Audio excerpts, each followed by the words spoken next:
కొన్ని పరిస్థితులు గుండా వెళ్తున్నప్పుడు, చాలా నలుగుతున్నప్పుడు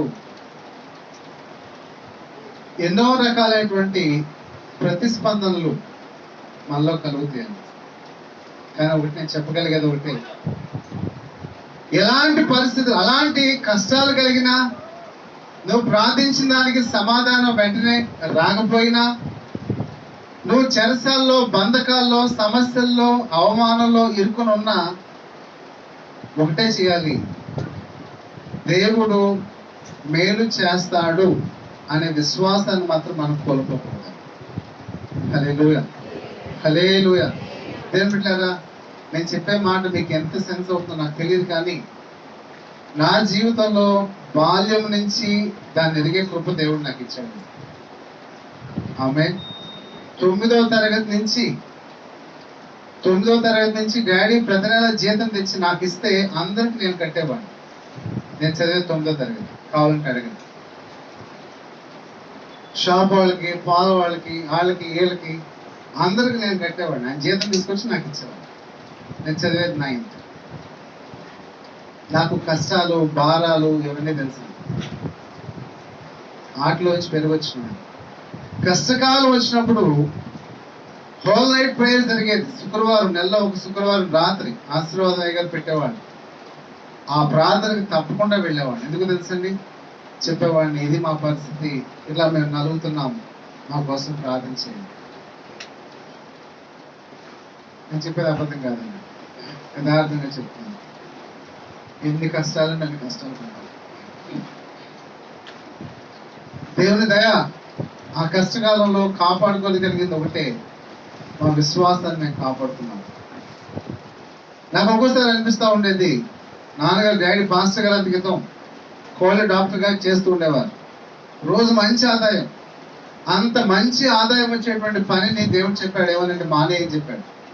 అంతే, ఒక్క దెబ్బతో చెప్పాలంటే ఇక్కడ ఆఫీస్లో వచ్చే జీతం 2 రోజులు అక్కడికి వెళ్ళి పని చేస్తే, డాక్టర్ చేస్తూ వస్తాడు. అంత ఆదాయం 2 రోజులు వస్తుంది అక్కడ బయటకు వెళ్తే. దేవుడు మానేయమంటే దాన్ని మానేశారు. ఈ ఆఫీస్లో ఉద్యోగం ఒకటే, సేవ ఒకటి చేస్తూ ఉంటాం. నేను అనుకునేవాడిని, దేవుడు ఎందుకు మానేయమన్నాడు అనిపించేది. కానీ మళ్ళీ అనుకునేవాడిని, దేవుడు చేస్తాడు, దేవుడు చేయాలి. నిజమండి, నేను చెప్పగలను. 2000 అదే పరిస్థితి గుంటూరు వచ్చినా కూడా, అదే పరిస్థితి నేను హైదరాబాద్లో ఉన్నప్పుడు, ఆ సమయంలో కొంచెం విశ్వాసం కోల్పోయి మనుషుల మీద ఆధారపడుతూ మొదలుపెట్టాను. మళ్ళీ కేరళ వెళ్ళాక అనుకున్న, బైబిల్ కాలేజ్కి వెళ్ళినాక నాకు ఏది అవసరం ఉన్నా ఏ మనిషిని నేను అడగను. నమ్మండి, నేను చెప్పే మాట యథార్థం.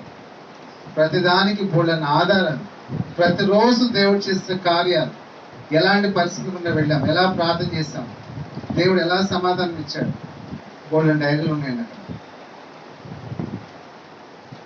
హల్లెలూయా. విశ్వాసాన్ని కాపాడుకోవటం చాలా అవసరం. అది ఎక్కడి నుంచి వచ్చింది? మూలం ఎక్కడ ఉందో చెప్పండి. నాలో కాదు మూలం, వెనకాల ఉన్న మూలం. హల్లెలూయా, హల్లెలూయా. నా తండ్రులు ఆ విశ్వాసం చూస్తే దేవుడు ఇస్తాడు లేదా? దేవుడు చేస్తాడు. ఇలా డాడీ, దేవుడు ఇస్తాడులే పదా, దేవుడు చేస్తాడులే పదా. ఈ రోజు ఏ కష్టం వచ్చి మీరు వచ్చి పాస్టర్ గారితో మాట్లాడినా ఏది మీకు చెప్తారు? ఈ రోజున నా బాల్యం నుంచి నాకు అదే చెప్తా వచ్చారు. తల్లిదండ్రులారా, నీ కుటుంబంలో, నీ మాటల్లో విశ్వాసం ఉందా? విశ్వాసం ద్వారా రక్షించబడ్డావు, రక్షణ అయితే పొందుకున్నావు.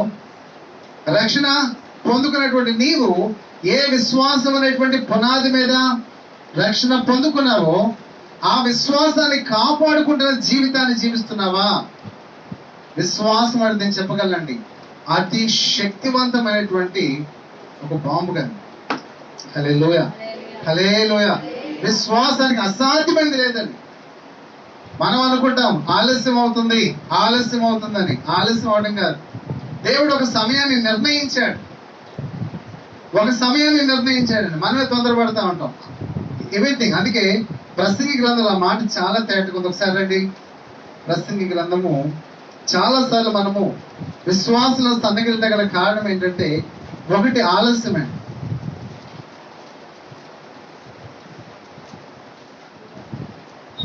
ప్రసంగి గ్రంథము 3వ అధ్యాయము 11వ వచనం చదువుదాం.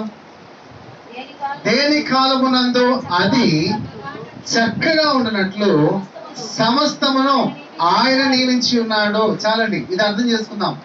దేని కాలమునందు అది చక్కగా ఉన్నట్లుగా దేవుడు నియమించి ఉన్నాడు. ఇంగ్లీష్ లో దీని మీద ఒక చక్కటి పాట ఉందండి. He makes all things beautiful in his time.